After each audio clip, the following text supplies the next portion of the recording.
Liquor వాళ్ళు తీసుకోరు, ఎవరైనా తీసుకుంటున్నా సరే వాళ్ళు మానిపిస్తారు. నేను 2007కు ముందు బాగా తాగివ్వండి, నన్ను కూడా పాస్టర్ గారే మానిపించారు. అప్పటి నుంచి ఇప్పుడు దాకా ఎప్పుడు నేను తాగలేదు. నీ సిగరెట్ ఎప్పుడు నా జీవితంలో సిగరెట్ ఎప్పుడు కాల్చలేదు. ఈ గుట్కాల ఖైలీలు ఎప్పుడు నేను తీసుకోలేదు. కానీ డ్రింక్ మాత్రం 2007 ముందు చేసేవాడిని. ఓ పాస్టర్ గారు చెప్పడం వల్ల మానేశాను. అలా మార్చే పాస్టర్లు ఉన్నారు, అలాగే లైట్గా వేసే పాస్టర్లు కూడా ఉన్నారు. వ్యభిచారం చేయొద్దు, వ్యభిచారం పాపం అని చెప్పే పాస్టర్లు ఉన్నారు, అక్కడక్కడ వ్యభిచారం చేసే పాస్టర్లు కూడా ఉన్నారు. ఇది నాట్ ఓన్లీ పాస్టర్స్ అండి, అది హిందూ మతంలోనూ ఉన్నారు అలాంటి వాళ్ళు, మరి ఇస్లాంలో ఉన్నారు లేదో నాకు తెలియదులేండి, ఎందుకంటే వాళ్ళతో పరిచయాలు తక్కువ. హిందూ మతంలో మంచోళ్ళు ఉన్నారు, పెద్ద పెద్ద గురువులు ఉన్నారు, సమాజం కోసం ఎంతో చేసిన వాళ్ళు ఉన్నారు. కానీ అట్ ద సేమ్ టైం అలా గురువుల వేషంలో దొంగ బాబాలు ఉన్నారు. వాళ్ళు అలాగే భక్తులు పాటు చేస్తారు ఆడవాళ్ళని, వాళ్ళు అలాగే గంజాయి కొడతారు, వాళ్ళు అలాగే మందు అవుతారు. ఒక ఒక ఒక సెక్టర్ అనగానే, ఆ గురువులు అనగానే అందరూ మంచోళ్ళు, లేకపోతే ఇంకొకరు అనగానే అందరూ చెడ్డోళ్ళు, పాస్టర్లు అనగానే అందరూ మంచోళ్ళు ఉండరండి. కొంచెం ప్రాక్టికల్గా ఆలోచించండి. అలాగని నేను ప్రవీణ్ గారు నేను తప్పట్టట్లే. ప్రవీణ్ గారు 100% జెన్యున్ పర్సన్ అయినా, ఆయన చాలా గట్టి ఫైట్ చేశాడు. ఇంకా ఉంటే చాలా మార్పు తీసుకురావడానికి ప్రయత్నించుడు. అర్థం చేసుకోవాలండి. ఐజీ గారు చెప్పిన బుల్లెట్ పాయింట్లు ఆయన ఒకవేళ లేదు మేము ఎప్పటికీ నమ్ము అంటే కనుక ఆయన లెక్కర్ తీసుకున్న వీడియోలు కూడా ఉన్నాయని చెప్తున్నారు, అవి కూడా రిలీజ్ చేస్తారు. ఆయనకి లెక్కర్ అలవాటే లేదని ఎవడైతే మాట్లాడుతున్నాడో వాళ్ళ కోసం ఆయన మార్చిలో ఆయన రాజమండ్రి వచ్చి అక్కడ ఆయన లెక్కర్ పర్చేజ్ చేసిన ఆధారాలు కూడా పోలీసుల దగ్గర ఉన్నాయి, రిలీజ్ చేయమంటే అవి కూడా రిలీజ్ చేస్తారు, ఏది సీసీ ఫుటేజ్లతో సహా. ఇంకా ఏంటి, ఇంకా వెనకథలు ఏముందో, ఏదైనా జరిగిందేమో, ఎన్ని కారణాలు మాకు కావాలంటే రిలీజ్ చేయడానికి ఆయన డిగ్నిటీ కాస్త అడ్డొచ్చింది. ఫ్యామిలీ మ్యాటర్స్ వాళ్ళ భార్య గారిని అడగకుండా ఇవన్నీ మాట్లాడడం మంచిది కదండి, కొంచెం మనం డిగ్నిటీగా మెయింటైన్ చేయాలి కదా, చనిపోయారు కదా అన్నారు. అది కూడా చెప్పించేయాలంటే చెప్పించేయండి. మీరు అక్కడ దాకా సాగితే అవి కూడా చెప్పేస్తారు పోలీసు వాళ్ళు. ఇప్పటికింకా అది హత్యే ఏమొస్తుందండి. ఇప్పుడు నేనే క్రిస్టియన్స్ మీద దాడులు జరగట్లేదు అంటలే, దళితుల మీద దాడులు జరగట్లేదు అంటలేదు, ముస్లింల మీద దాడులు జరగట్లేదు అంటలేదు, హిందువుల్లో ఉన్న పేదల మీద దాడులు జరగట్లేదు అంటలేదు, హిందూ దేవాలయాల మీద దాడులు జరగట్లేదు అంటలేదు, చర్చల మీద దాడులు అన్నీ జరుగుతున్నాయి. అవన్నీ జరుగుతున్నాయని ఇది హత్య అయిపోవడం లేదు అంటున్నాను అంతే. అదన్నీ జరుగుతున్నాయి, అన్నీ వాస్తవమే. మనం పోరాడతాం, ఎక్కడైనా అన్యాయం జరిగితే నిలబడతాం, ఏ చర్చనన్నా కూల్చినప్పుడు, ఏ మసీదు మీద దాడి జరిగినప్పుడు మనం నిలబడుతున్నాం.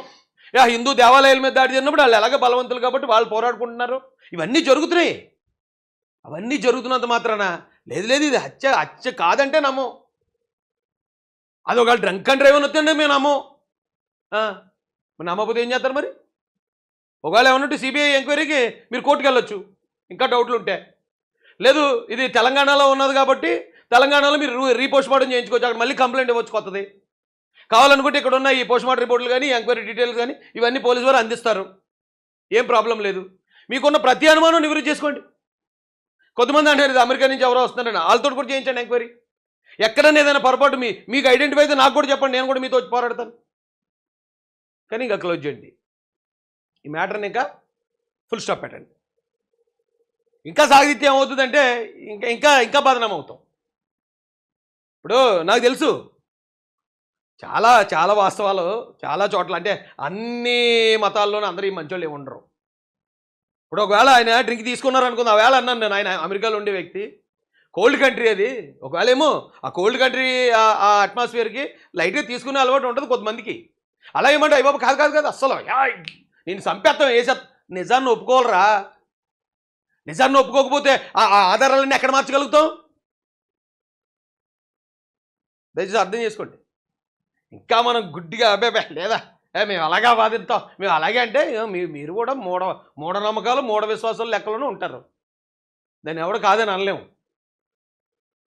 దీనికి జాగ్రత్త గమనించండి.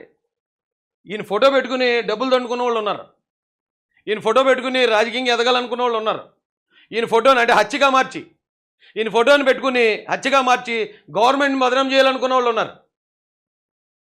రాయసమాసేన్ అంటే క్రిస్టియన్ ప్రాపర్టీస్ కోసం పోయి పాస్టర్ల కోసం పోరాడి జైలుకి పోయి కేసులు పెట్టించుకుని, అప్పుడు జగన్మోహన్ రెడ్డి గారు గవర్నమెంట్లో ఉండగా కూడా ఆ పార్టీ ఉండైనా సరే ఆ పార్టీ మీద తిరగబడ్డాను. అలాంటి నన్నే బ్యాడ్గా చిత్రీకరించేద్దాం క్రిస్టియన్స్లో అని చెప్పి ఒకటి గుర్తుపెట్టుకోవాలండి. వైసీపీ పార్టీ మొత్తం సోషల్ మీడియా మొత్తం దీని మీద పనిచేసింది. క్రిస్టియన్స్ అందరినీ ఎలాగైనా మ్యానిపులేట్ చేయాలి, క్రిస్టియన్స్ అందరినీ ఎలాగైనా వాళ్ళ పార్టీ వైపు తిప్పుకోవాలని చాలా గట్టి ట్రై చేశారు. నేనేం కాదండి, చేసుకోండి.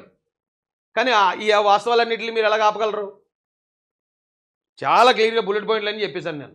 ఆయన అక్కడి నుంచి బయలుదేరడం, కొంతమంది లేదు అక్కడే డూప్ మార్చేసాడు అంటున్నారు కొంతమంది, హైదరాబాద్లోనే డూప్ అంట. అప్పుడు హైదరాబాద్ పోయి కంప్లైంట్ ఇవ్వండి. హైదరాబాద్లోనే నేను చంపేశారు అన్నప్పుడు మన హైదరాబాద్లో కంప్లైంట్ ఇవ్వాలి, మీరు పోయి అక్కడ కంప్లైంట్ ఇవ్వండి హ్యాపీగా. దానికి కావాల్సి ఏమైనా ఎప్పుడైనా మీరు ఏమైనా ధర్నా కట్ట చేస్తుంటే చెప్పండి, నేను కూడా వస్తాను. అంతేగాని ఇక దీన్ని సాగదీసి ఇంకా క్రిస్టియన్స్ని హిందువుల మధ్య ముస్లింల మధ్య ఇంకా అవమానపరచకండి. ఇప్పుడు ఇతర సమాజం అంతా చూస్తుంది. చూసినప్పుడు ఒక ఐసీ గారు వచ్చి ఆర్ఎఫ్ఎస్ఎల్ రిపోర్ట్లో, పోస్ట్ మార్టం రిపోర్ట్లో, ఇదిగో యూపీఐ పేమెంట్లు, సీసీ కెమెరాలు ఆయన తీసుకున్నాడని చెప్పేసిన తర్వాత అబ్బెబ్బే కాదండి, మేము ఒప్పుకోమండి, మేము అలా కాదండి అని మొదలెట్టినంత మాత్రాన ఒకవేళ మీకు సాటిస్ఫాక్షన్ ఉంటుందేమో తప్ప సొసైటీ అయితే ఏమి నమ్మదు. సొసైటీ నమ్మదు. అలాగని ఆయన ఏదో తప్పు చేశాడు, నేరం ఘోరం చేశాడు, ఎవరి జీవితాలు కూల్చేయలేదు.